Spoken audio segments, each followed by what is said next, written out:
vessel's captain said the vessel, carrying 20 million gallons of crude oil, had sustained extensive hull damage in way of the shell plating. A later report indicated that the vessel had leaked so far an estimated 1.2 million gallons of crude oil. People were definitely talking to each other in a situation where they needed to, but it also, I think, helps for in the future if an incident does occur where these people need to communicate. They've already met each other, and there's a person, there's a face, and they would know what their roles would be in an incident of that magnitude. This was a tremendous exercise. For one thing, it actually had the oil coming ashore in both countries. This is the first time that we had planned that, and it caused several problems, which was just wonderful to see, because this is how you exercise a plan. The teamwork that was developed between the various agencies within Coast Guard, within the federal government of the United States and Canada really made it work.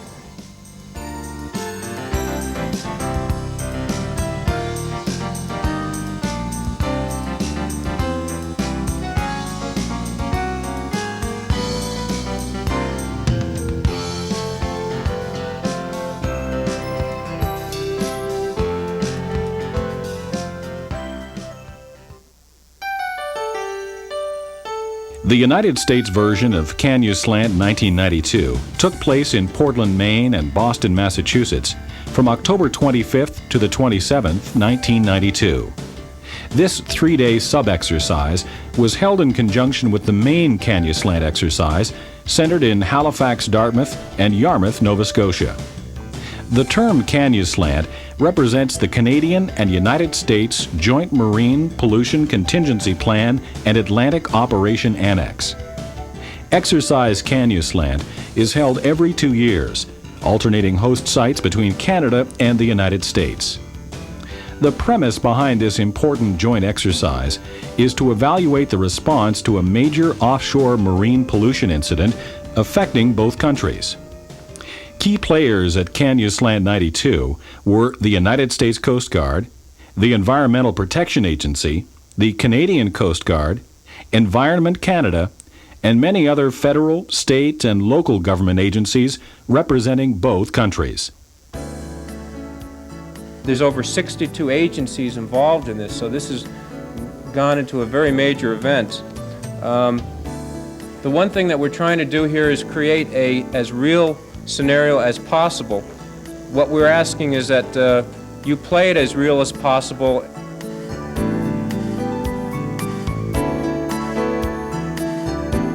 After 1 year of international and regional planning, Canuslant 92 kicked off on Sunday night with early arrivals setting up computers and other communication equipment at Portland's Naval Reserve Center. A teleconference with the main exercise in Dartmouth, Nova Scotia, was followed by a briefing for the Portland players. When the exercise kicks off tomorrow at 4 in the morning or so, there will be a mayday that will come out from Canada, and it will force the Canadian Coast Guard to initiate action. In reply, it will be forcing actions on the part of the U.S. Coast Guard, both here at the Ops Center in Boston and the group in Portland. And some of those communications, we'll see if they work.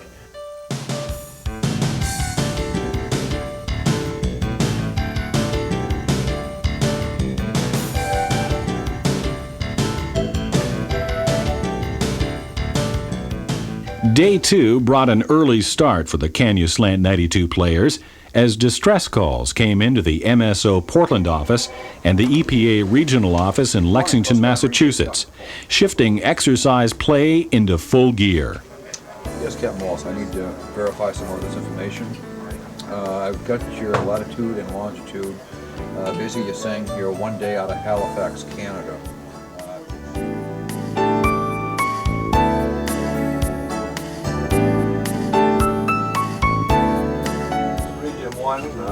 Bill Verdone, the duty officer speaking.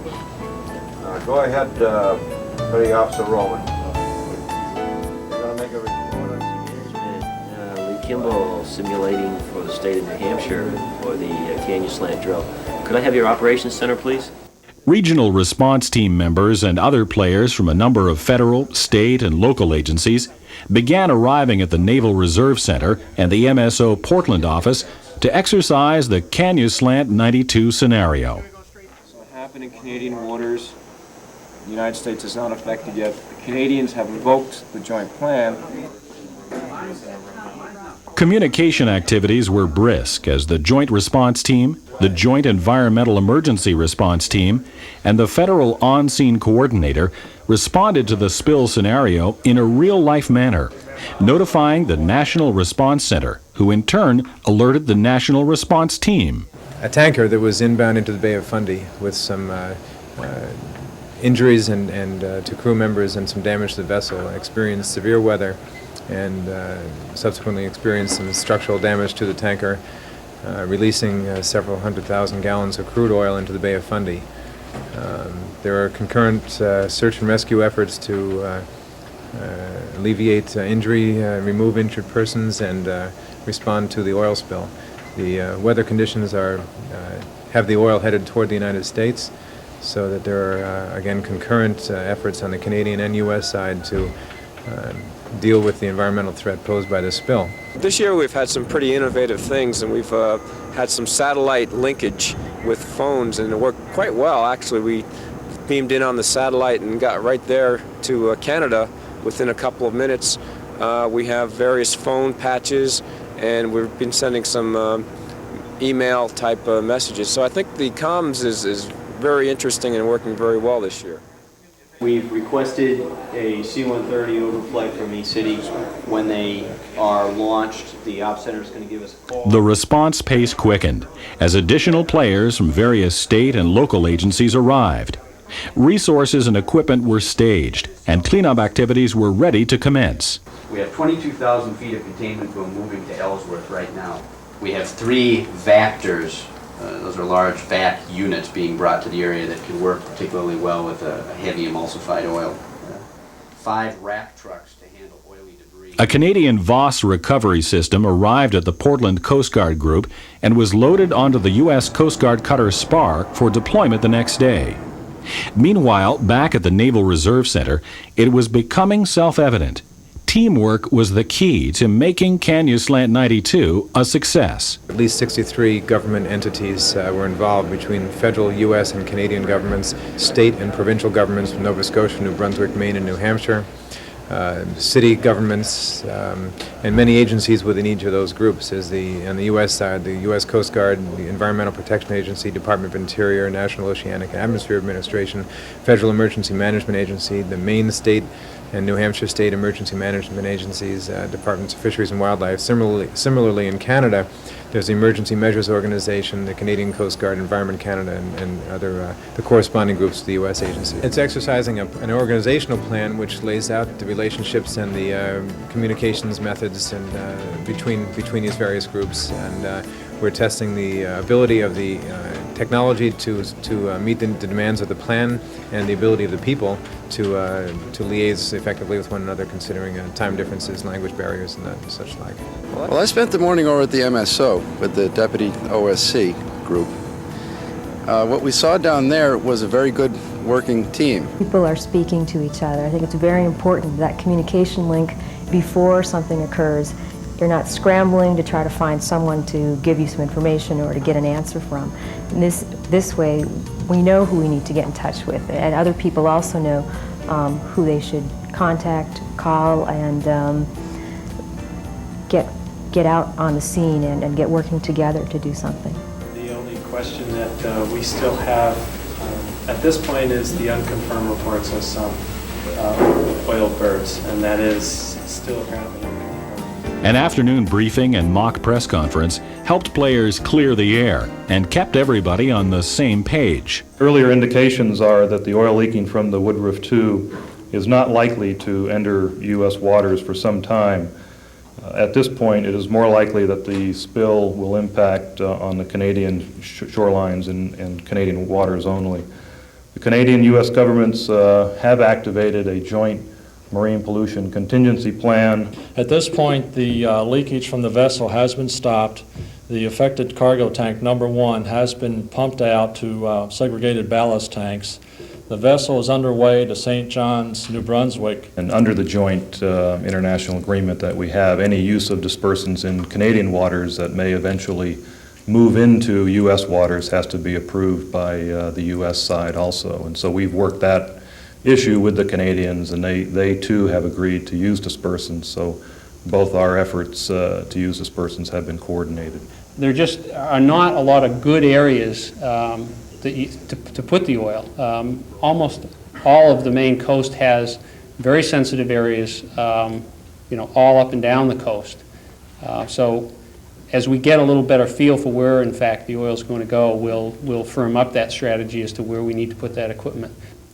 At this point, those resources we have earmarked, as we said, for shoreline protection of sensitive areas, not knowing where the oil will fall at this point.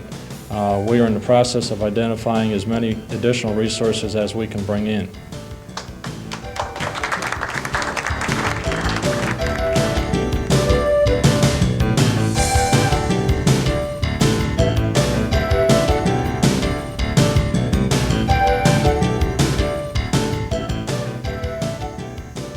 A spectacular sunrise over scenic Portland Harbor set the stage for a busy day 3 at Canuslant 92. Hope everybody got a good night's sleep, because I think we're going to try to stir things up a bit this morning. An early morning briefing brought players up to date. Extreme stress on the bulkhead between tanks 1 and 2 has broken the bulkhead supports. An additional spill of 600 metric tons happened in that immediate area. It's a wide area that we're concerned about that could possibly be impacted. So in general, we've just been gearing up, trying to establish what resources in the area could potentially be impacted if the weather changed abruptly, which is the information that we received this morning. Deployment was the buzzword for day 3, as various offshore activities were staged in and around Portland Harbor. Boom was lowered to test oil recovery capabilities in open waters 11 miles out to sea.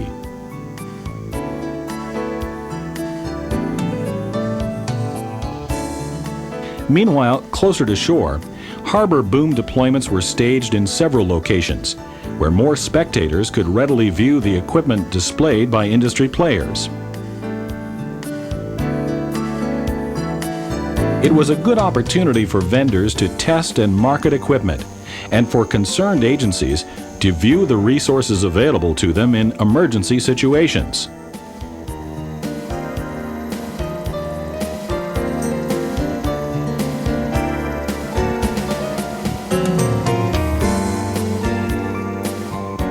In the afternoon, Canuslant 92 players returned to the Naval Reserve Center for a real-life press conference and exercise hot wash.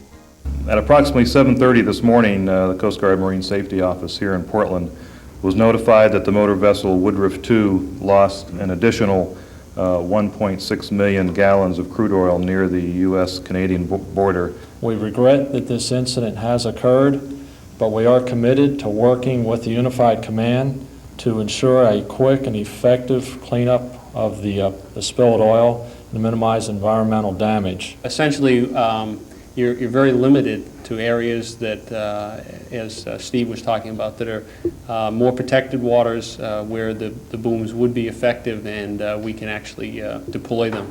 And portions of the plan were invoked, and there was a cooperative effort with the Canadians in terms of their providing information to to the state, in particular the state of Maine, but also to our federal government as to what the situation was and whether or not we would have to respond. So it has, components actually have been used. Coast Guard's role under U.S. law is we're responsible for ensuring and directing, if necessary, a spill response in the coastal zone.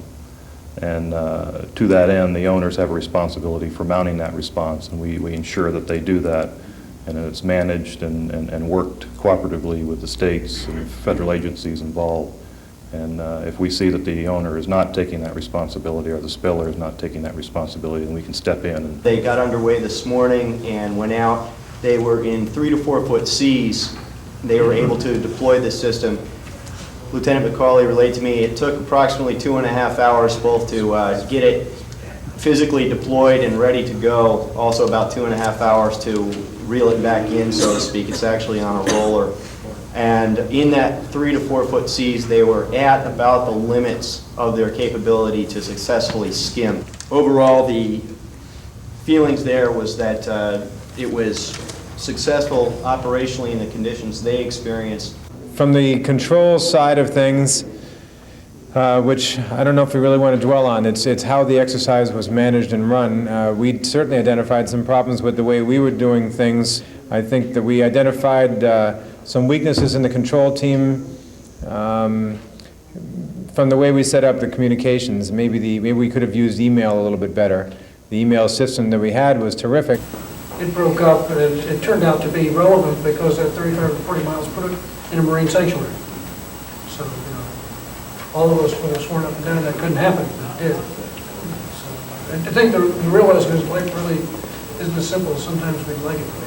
It did not escape the attention of the evaluators, but I'm glad you raised it, because as I say, there's probably nothing more important that could have been exercised here than cross-border communications. And there were equally as many times where, hey, this went real well. That's fantastic, because this isn't just a thing to find all the wrongs in an exercise, but to focus on good things that happen too. Criteria was developed was not to say, was that decision right? The criteria was there to say, did these two people to get together and make a decision, as is required in the plan, and that's what we were looking at. I'd just like to thank everybody for their participation in the Portland sub-exercise and in Canuslant 92 to date. There certainly were glitches in various aspects of it. As part of the purpose of an exercise is to illustrate those. So it's not entirely negative that some of these things happened. But I think that by and large it came off very well, and I certainly appreciate everybody's enthusiasm and participation here. Canuslant 92 was a success. The main objective, exercising the joint plan, was achieved, even though many of the sub-exercises were not fully implemented. The key ingredients were communications and teamwork. Canuslant allows both the Environmental Protection Agency and its Canadian counterpart, Environment Canada, to exercise their capabilities to provide environmental data and advice to the on-scene coordinators, which in this particular exercise are Canadian and Coast Guard personnel. Canuslant allowed all of us, federal, state, and local officials, and our Canadian counterparts to develop that teamwork which is so necessary if we're to work together and handle an environmental disaster that may occur off the shores of New England or Atlantic Canada. Well, Canuslant was a terrific chance to exercise international teams, various different types of strike teams from the Coast Guard, the local commanding officer in Portland, as well as the strike team down in Atlantic City. We just had a wonderful cooperative effort by all these folks coming together after a year's worth of planning and finally executed the drill. Teamwork is probably the key to the successful evolution of both the real world situation as well as a drill. You cannot successfully combat a major oil spill without people working together in all echelons of both governments, from the folks in charge right down through the people on the beach and on the ship and in the cars and the vehicles and the communications. Everybody has to play his or her role. The good things I saw in Canada was that the agencies and the people did get together and did work together. The organizations that are put together for the exercise, that are in the national plan, that are in our agreement between the U.S. Coast Guard 1st District and the Canadian Coast Guard Maritimes, were actually used in exercise. All elements got together, got to know each other, and got to know each other's capabilities. And that's exactly what would be required in an international incident. I want to say that it was a success, and it was a unique opportunity for U.S. and Canadian relations. In Canada, we had a control team primarily controlled by the Canadians with American counterparts up there to have input. And on the U.S. side, simultaneously, we had the U.S. leading the team with Canadians to have input. It was a unique opportunity working with the Canadian Coast Guard, the U.S. Coast Guard, Environment Canada, and ourselves and the many other agencies. And I look forward to working with all these agencies in the future in the next plan. Exercises are not supposed to show that everything is lily white and everything runs perfectly. If we knew that was going to happen, then why have the exercise? We expected to find some problems, some areas that needed improvement, and we found them. And That's what an exercise is supposed to do. An operation drives itself, but an exercise has to be driven. And so we were interested in looking at that aspect of it, whether or not the exercise actually did drive the participants to invoke the plan and to fulfill their roles under the plan. I think it'd be hard for the relations between any two countries to get any better than they are between Canada and the United States. There's a great working relationship, and it goes back to a shared history and a shared geography and a shared environment that we share with the Americans. The successes and problems identified at Canuslant 92 should help in planning future exercises. After all, exercises are held to iron out problems before an actual incident occurs. The contacts made and the lessons learned will help all the players better deal with real-life issues on a daily basis. In this respect, Canuslant 92 truly was a success for everyone involved. Until Canuslant 94.